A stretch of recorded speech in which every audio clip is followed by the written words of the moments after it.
لله. اللهم صل وسلم وزد وبارك على سيدنا محمد.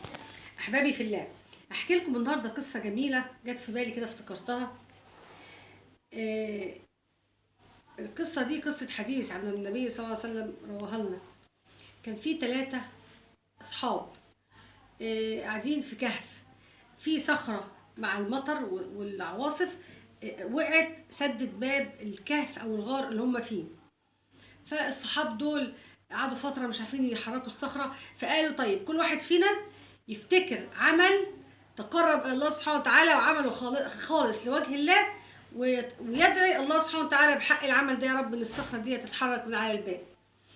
واحد قال ان انا كنت بشتغل في الغيط في شغلي واتاخرت على ابويا وامي بالطعام، ورحت لقيتهم ناموا لغايه العشاء وناموا، ففضلت واقف بالحليب قدامهم واطفالي الصغار جعانين وما رضيتش اشربهم لغايه ما ابويا وامي قلقوا قرب الفجر وشربتهم، وبعد كده شربت اولادي. ما رضيتش ان انا اشرب اي حد قبل ابويا وامي. يا رب لو انا عملت العمل ده خالص لوجهك وتقبلته مني حرك الصخره. فاتحركت شويه. جه التاني قال انا كان ليا بنت عم محتاجه مبلغ من المال، فانا روضتها عن نفسها وهي وافقت، بس كل افتكر ان انا هقرب لها او هاذيها او اعمل لها حاجه، وعلشان المال لقيت نفسي ان انا حرام عليا اعمل كده واستغل ظروفها واستغل زنقتها وضعفها واحتياجها للمال، فانا تركتها لوجه الله واعطيت لها المال اللي هي عايزاه. فالصخره اتحركت كمان شويه. جه التالت قال يا رب انا كان في واحد عندي شغال في المزرعه بتاعتي وكان له عندي دينار ومشي من غير ما ياخد الاجر بتاعه، دورت عليه ما لقيتهوش، خدت الجنيه بتاعه استثمرته وجبت فرخه وباضت، وبعد ما باضت طلعت كتاكيت، بعت الكتاكيت وكبرت شويه وجبت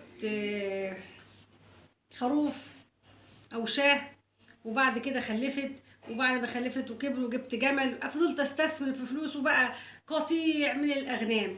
فالراجل في يوم معدي على القريه افتكر ان هو ليه دينار عند واحد في المكان ده، فراح له قال له خد كل الحاجات دي.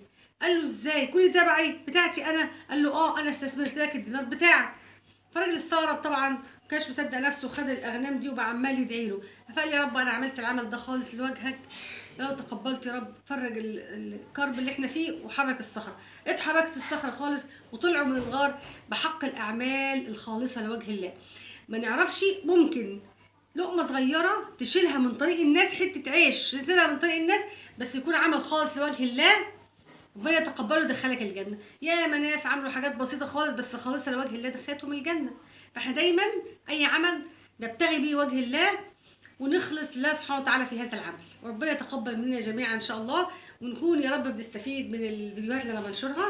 ويا ريت تعملوا متابعه وتعملوا لايك للفيديو. اشوفكم على خير ان شاء الله، وتعملوا لي اشتراك في القناه بتاعتي وتنوروني وتشرفوني وتبقوا المتابعين بتوعي. اشوفكم على خير ان شاء الله.